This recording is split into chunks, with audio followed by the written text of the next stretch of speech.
Hello everyone, back to my channel. তোমরা সব কেমন আছো? আশা করি ভালো আছো। আমরাও আলহামদুলিল্লাহ ভালো আছি। এই সকাল সকাল আজকে ঘুমটা ভাঙলো পার্সেল দিয়ে, মানে পার্সেল এসেছিলো। তো পার্সেলটা এটাই এসেছিলো যেটা তোমাদের সঙ্গে হাতে করে শেয়ার করছে। এটা হচ্ছে একটি বেবিদের একটি মাসাজ অয়েল, হেয়ার অয়েল, একটি নারকেল তেল। তো খুব ভালো। আর এই বোতলগুলো বেশ কিউটি একটি বোতল, নারকেল তেলের বোতল। হ্যাঁ, অবশ্যই কাচের এটা এটা হচ্ছে একটা নারকেল তেল আর একটা হচ্ছে তিল যে হয়, সেই তিলের তেল। তো এই দুটো অয়েল আমার বেবির জন্যে। তো আর নিয়ে এসছি এই যে পেন্সিল, এটা অর্ডার দিয়েছিলাম। আর এই যে পেন্সিলগুলো দেখাচ্ছি, দাঁড়া। একটি রাবার দিয়েছে ফ্রি এর সাথে, আর একটি এই মানে পেন্সিল ছুলা। আর এইগুলো পেন্সিলগুলো মানে অনেক রকম কালারফুল পেন্সিল, মানে দেখতে কালারফুল, কিন্তু পেন্সিল কিন্তু মানে দাগটা একই রকম, মানে ব্ল্যাকই বেরোবে। আর এই পিছন দিকে এই যে রাবার দেওয়া আছে। তো এই পেন্সিলগুলোই ছিল আজকে অর্ডার করা আর আছে। আর এর সাথে দিয়েছে এই যে একটি স্কেল ফ্রি। আর এটা হচ্ছে রাবার। তো অনেকগুলো রাবার একসঙ্গে অর্ডার দিয়েছি। একসঙ্গে অর্ডার দিয়েছি বলতে এমনি দোকানে কিনতে গেলে দেখা যায় এগুলা 8 টাকা 5 টাকা করে পড়ে যায়। তাই অর্ডার দিয়ে হলে একটু কিছু কম পড়ে। দেন তারপর রান্নাবান্না দিকে চলে এলাম। রান্নাবান্না সকাল থেকে সেরে নিই, কারণ আজকে শেষ রমজান। মনটা তো একটু খারাপে আছে। আমাদের রহমতের মাস, রমজানের মাস চলে যাচ্ছে আমাদেরকে বিদায় দিয়ে। আবার আগামী বছর জানি না কে পাবো না পাবো, কার ভাগ্যে আছে কি না আছে ঠিক নেই এই রমজান মাস। তো মন খারাপ নিয়ে আজকে সত্যি, যখন রোজা আসে কত খুশি, আবার যখন চলে যায় রমজান তখন সত্যি মন খারাপ, অনেকটা ভীষণ খারাপ হয়। আর এই যে তরকারিটা বানাচ্ছি, এই মশলাটা আজকে মটরশুঁটি দিয়ে বানাবো। তো মশলাটা ভালো করে কষিয়ে নিচ্ছি। আর রহমতের মাসে সারা মাস রোজা রেখে ঈদের দিনে কত খুশির দিন, তাই না?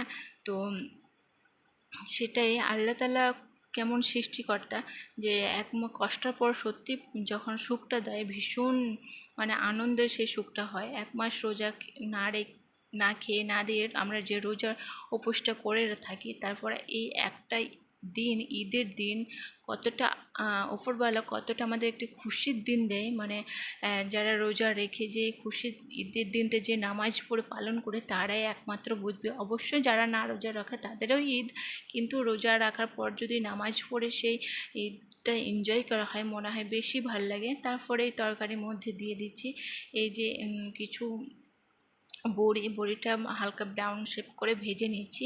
আমার এই ব্লগটা যদি ভালো লাগে please like, comment, share, subscribe করতে ভুলবে না। অতি অবশ্যই চ্যানেলটাকে সাবস্ক্রাইব করবে।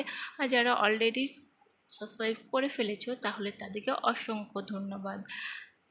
আর এই আমার তরকারিটা প্রায় শেষ হওয়ার মুখে, ফুটে এসছে। তারপর কিন্তু এটা দিয়ে দেবো। আর কুচিয়ে রেখেছি এই ধনে পাতাগুলো যখন নামিয়ে ফেলবো তখন দেবো, তাহলে গন্ধটা স্মেলটা খুব সুন্দর আসবে।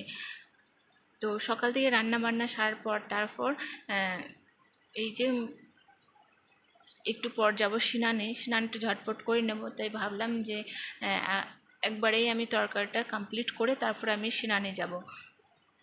আর এদিকে স্নান করার পর তারপরে এই মাছগুলো ভেজে নিয়েছিলাম। যারা রোজা রাখেনি, মানে রাখতে পারেনি, তাদের জন্য দুপুরে এই মাছ ভাজাগুলো, গরম গরম মাছ ভাজাগুলো ভাবলাম যে একবারেই ভেজে নেব, মানে যখন ভাত দেব, লাঞ্চ যখন করবে তখন এই মাছগুলো একবারে ভেজে নেব।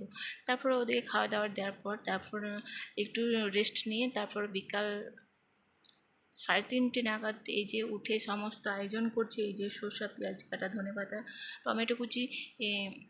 আর আজকে যেহেতু শেষ রমজান, তাই একটু নাস্তাটা একটু বেশি হবে, কারণ পাড়া প্রতিবেশীদিকে একটু একটু করে নাস্তা দিব ভাবছি ইনশাল্লাহ।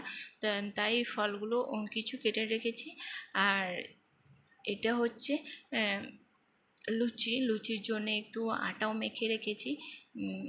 আটাটা মেখে রেখেছি স্নান করার আগে, তাই এখন লুচিটা যখন ভাজবো না তাই ঢেকে রেখে দিয়েছি, বেশ ভালো নরম হবে আর ফুলে উঠবে। আর তারপর বাজার গিয়েছিল, লেবু ছিল না, তাই লেবু নিয়ে আসতে গেছিলো। আর এই যে আনারস নিয়ে এসছে, আর নিয়েছে সাথে লেবু, মানে অরেঞ্জ। আর নিয়ে এসছে লালচে শাক। তো লালচে শাকটা আগামীকালকেই রান্না করা হবে, যেহেতু আজকে রমজান শেষ হয়ে যাবে, তাই আজকে আর রান্না করব না। এই যে আনারসটা আমি ভালো করে ধুয়ে পরিষ্কার করে কেটে নিয়েছি। আনারসটা সত্যি যখন কাটছিলাম তখন খুব মিষ্টি মানে একটি বেরোচ্ছিল, আর খুব গন্ধটাও খুব সুন্দর ছিল, একদম পুরো পাকা ছিল, তাজা।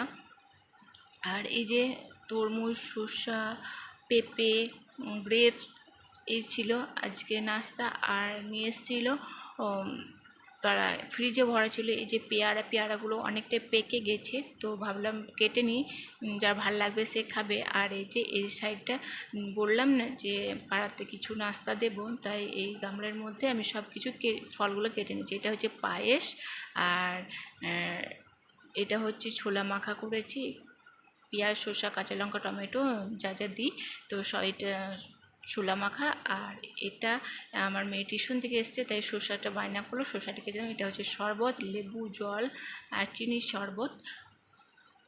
আর এটা হচ্ছে ঘুগনি, ছোলার আলু দিয়ে ঘুগনি করেছি, যেহেতু লুচি বানাবো আজকে, তাই এই ঘুগনিটাও আমি বানিয়ে আনলাম। আর এই যে গরম গরম বেগুনি ভাজা, তো বেগুনিটা আমি হটপটের মধ্যে রেখে দিয়েছি, আমি তলাতে একটি কাগজ দিয়ে চেপে রেখে দিয়েছি। তো আমার আজকে